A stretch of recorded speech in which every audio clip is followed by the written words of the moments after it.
The Social Security system in America is a system to give benefits to people who have retired. Unfortunately, there are many issues with the system, with the most pressing one being that the system is running low on money, and so a solvency issue is on the horizon. To get some more information on issues of the system, I asked Arkansas Senators Scott Flippo and Gary Stubblefield what they knew. I think it needs to be reformed. I think it's getting ready to go, our Social Security Trust Fund's getting ready to run dry here in the next 15 to 20 years.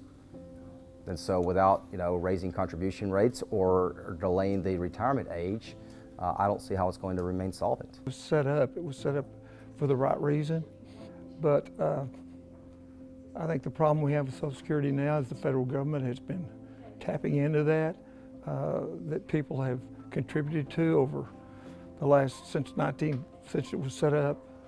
And I think that we're going to run into a insolvency problem in the near future, because unless something is done to change the formula for Social Security, and I think it's going to be in trouble if we don't do something to change that formula. 1950, we had 16 people who were paying in for every person who was retired and getting benefits out. Today is about 3, and we're headed down to 2 or slightly less than 2 who are going to have to support each retiree in retirement. There are also some split opinions on how the Social Security system should be run. Some think that the system is meant to support and supplement a retirement, and that it shouldn't be something you retire on with nothing else. Others think that it should have a cost of living increase put into it, because many elderly people have nothing else and can't work for more money, like my grandmother, who is in the same boat as the 40.2% of people who have retired on nothing but Social Security, likely because it was their only option. Security was never meant to be a livable thing. It was meant to supplement and help supplement a retirement, but it was not meant to allow a person to retire on nothing but, although millions of Americans are. That was never the intent of Social Security. The way that the Social Security benefit formula is intended to work, it's intended to be progressive. It's intended to give a helping hand to people on the lower income end. I think that there almost has to be some kind of a cost of living increment put into Social Security, because without it, those people that are on fixed incomes, especially the elderly, that's all they've got, with the price of everything going up, and especially in light of what's going on today with inflation and the cost of food and gas, if you don't have some kind of cost of living increase built into that Social Security formula, it's just going to be, I don't know how some people survive. I'm grateful for what I receive right now, only because due to health reasons, I live with my daughter and my grandson. If I was to be on my own, there is no way I could sustain myself.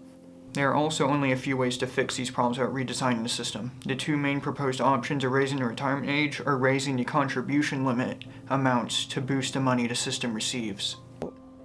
A lot of people don't want to hear this, but I think one of the few things they could do is raise the limit, the age limit. Either raise the contribution limits for employees and employers, or you could delay the retirement age. Fortunately, I think both are needed, and maybe the government can raise gradually the retirement age so it's not such a shock. A lot of people don't want to talk about that because they paid into this, but that's really the only solution to keeping Social Security solvent. There are also reforms that people would like to see put into the system. They range from regular changes to a full ground-up rebuilding of the system. In other words, it cannot tell the difference between a low-income person who works a lot of years and a high-income person who works just a few years. It looks at those people just the same. We need to go redesign this benefit formula so that it actually applies to every year of earnings rather than just a crude average of your lifetime. I think periodically the federal government should reevaluate and adjust their income to what the cost of living is at the time. And right now it's the highest it's been in 30 years. So the system is clearly in a lot of trouble right now. Many people want to keep the system around, but then those same people are also split and get heated on how it should be done, as some people think raising the retirement age is pulling the rug from under them, and not too many people want to raise taxes to keep the system supported. There are also people who call for reforms not related to the solvency issue, but to help people who receive benefits from the system and to make it more fair, but there are also plenty of people who oppose these changes. The system may be messy, but there's one clear goal we can see a lot of people want. Reform the system so it can stay solvent, and reform the system so it can be more fair for the people it benefits.